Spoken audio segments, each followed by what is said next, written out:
1 февралда мына бүгүнкү күнү бүткүл дүйнөлүк жоолук күнү, хиджаб күнү деп мусулман эже карындаштар бири бирин куттукташат экен да. Анан ошол жерде кыздар дейт, жасанып алып элдин алдына чыгышып, музыканын коштоосу менен сөздөр сүйлөшүп, кечелерди өткөзүп, анан ошо Кыргыздын улуттук кийими деп, бирок хиджабка туура келбеген нерселерди кийип алышат дейт. Белдери кымча болгон дейт. Ошонун өкүмү кандай болот? Эже карындаштар, жалпы мусулмандар ушундай нерселерге жакшылап көңүл буруп динибизди үйрөнүшүбүз керек. Бизде жөн эле баягы эрежесиз эмоция болбош керек. Кызуу кандуулук болбош керек. Албетте биз баарыбыз тең эле, ар бир чыныгы мусулман дини үчүн күйөт, Куран үчүн күйөт, сүннөт үчүн күйөт, хиджаб үчүн күйөт, мусулман аял затынын укугу корголсун деп күйөт. Деги эле шариаттын баардык буйруктары, эрежелери сакталсын деп күйөт.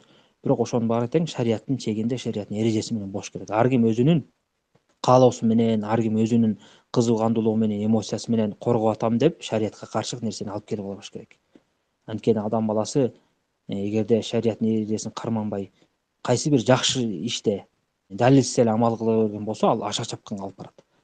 Шариятта менен куруу деп коет, фанатизм. Бул дагы адам баласын баягы жок кылууга алып барат.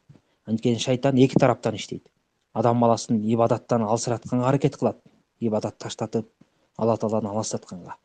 Эгерде бул жагынан күчү жетпесе, анда ибадат кылып аткан, ибадаттын үстүндө жүргөн адамдарды аша чаптырып ошол нерседе жетишпегендей кылып көрсөтүп, андан ары жок кылып, жана монахтардын кейпин кийгизгенге аракет кылат да. Ошондуктан мусулмандар өтө сак болушубуз керек. Алхамдулилля, биздин динибизде баардык нерсе чечилген.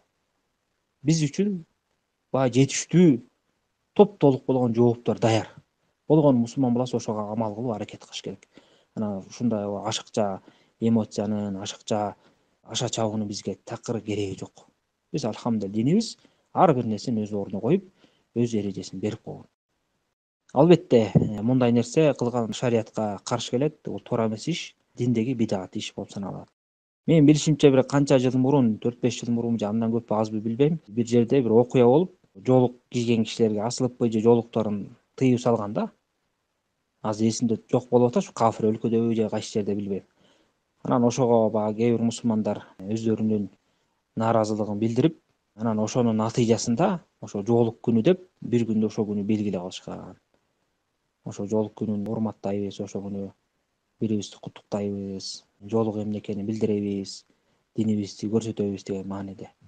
Бирок албетте мунун баары тең ошо диндеги илими жок, билимсиз адамдардын кылган ишинен чыккан натыйжа. Биздин шариятыбыз алхамдулилля аял кишиге хиджабты пайгамбар саллаллаху алейхи вассалам убагынан бери ошол хиджаб кийүү парз болгондон бери буйруп келет. Бул кыямат күнгө чейин боло турган нерсе. Аял заты баардык денесин жаап, төбөсүнөн ылдый кенен кийим кийип, тулку боюн жаап жүрүш керек. Бөтөн көздөн, бөтөн эркектерден. Аллах субхана таала буйруган парз.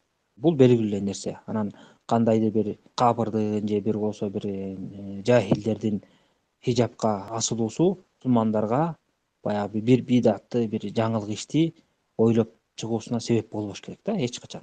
Душмандардын ушул заманга чейин, пайгамбар саллаллаху алейхи вассалам убагынан баштап ушул заманга чейин канчалаган алардын каршылыктарын көрүп келатабыз.